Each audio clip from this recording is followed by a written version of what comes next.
1913-14లో వేయబడిన weights and measures committee నివేదిక ప్రకారం భారతీయ కొలతలను బ్రిటిష్ పద్ధతిలో విలీనం చేయడానికి దశాంశాలను రౌండ్ చేయడం జరిగింది.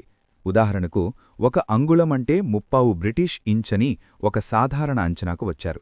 కాని వాస్తవ లెక్క ప్రకారం అది వేరుగా ఉంటుంది.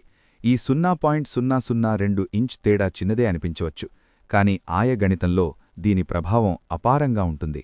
ఇక తెలుగు రాష్ట్రాల్లో మనం తరచుగా వినే పదం బ్రజం. అసలు ఈ గజం వాడకంలో ఉన్న శాస్త్రీయ వైరుధ్యం ఏంటి? మూల గ్రంథాలైన విశ్వకర్మ ప్రకాష్ గాని, మయమతం గాని, సమరాంగణ సూత్రధారం గాని గజం అనే పదాన్ని గృహనిర్మాణ కొలమానంగా వాడలేదు. ఈ గ్రంథాలు దండం లేదా ధనస్సు అనే ప్రమాణాన్ని వాడతాయి. శాస్త్రం ప్రకారం ఒక దండం అంటే 4 హస్తాలు. ఇది సుమారు 6 అడుగులు లేదా 72 ఇంచులుంటుంది. కాని ఆధునిక వాడుకలో ఒక గజం అంటే 1 యార్డ్ అంటే 3 అడుగులు లేదా 36 ఇంచులు. ఇక్కడ స్పష్టమైన వైరుధ్యం ఉంది. శాస్త్రం చెప్పిన మాక్రో యూనిట్ అయిన దండం మరియు ప్రస్తుతం వాడుతున్న గజం మధ్య 1:2 నిష్పత్తిలో తేడా ఉంది. అంటే ఒక దండం సుమారు 2 గజాలకు సమానం. కాబట్టి ఎవరైనా వాస్తు పండితుడు స్థలం పొడవు 50 గజాలు ఉండాలి అని చెబితే అది శాస్త్రంలో 50 దండాలు అని ఉంటే అక్కడ స్థలం విస్తీర్ణంలో భారీ వ్యత్యాసం వస్తుంది. గజం అనేది కేవలం భూమి రిజిస్ట్రేషన్ కోసం బ్రిటిష్వారు సృష్టించిన ప్రమాణం తప్ప అది వాస్తు పురుష మండలానికి సంబంధించినది కాదు. ఇప్పుడు అత్యంత ముఖ్యమైన ఘట్టం ఆయగణితంలో వస్తున్న గణిత దోషాలు. ఆయగణితం అనేది వాస్తుశాస్త్రంలో అత్యంత సున్నితమైన భాగం. ఇంటి పొడవు వెడల్పులను బట్టి ఆ గృహం యొక్క లాభనష్టాలను, నక్షత్రాన్ని, ఆయుర్దాయాన్ని ఇది నిర్ణయిస్తుంది. సమరాంగణ సూత్రధారం 26వ అధ్యాయంలోని ఆయాది నిర్ణయం ప్రకారం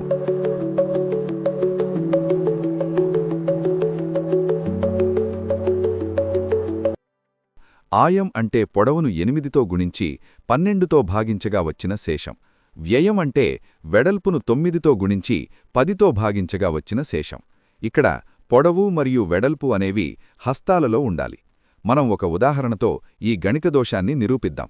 ఒక ఇంటి గోడ పొడవు వాస్తవంగా 49 అడుగులు ఉందనుకుందాం.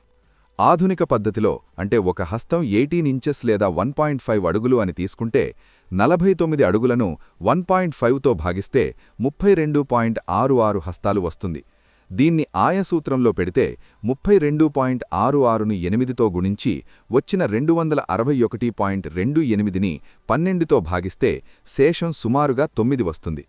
కాని శాస్త్రీయ పద్ధతిలో అంటే యవ ఆధారిత హస్తం సుమారు 17.95 ఇంచులు అని తీసుకుంటే 49 అడుగులు అంటే 588 ఇంచులు.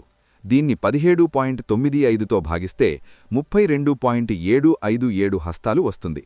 ఈ చిన్న తేడా ఆయగణితంలో పెద్ద మార్పును తెస్తుంది. ఆయసూత్రం ప్రకారం లెక్కేస్తే ఫలితం పూర్తిగా మారిపోతుంది. మాడ్యులర్ గణితంలో ఇన్పుట్ విలువలో 0.1 తేడా వచ్చినా ఫలితం అంటే రిమైండర్ పూర్తిగా మారిపోతుంది. ఒక పద్ధతిలో శుభప్రదమైన ఆయం వస్తే మరొక పద్ధతిలో అశుభప్రదమైన ఆయం రావచ్చు.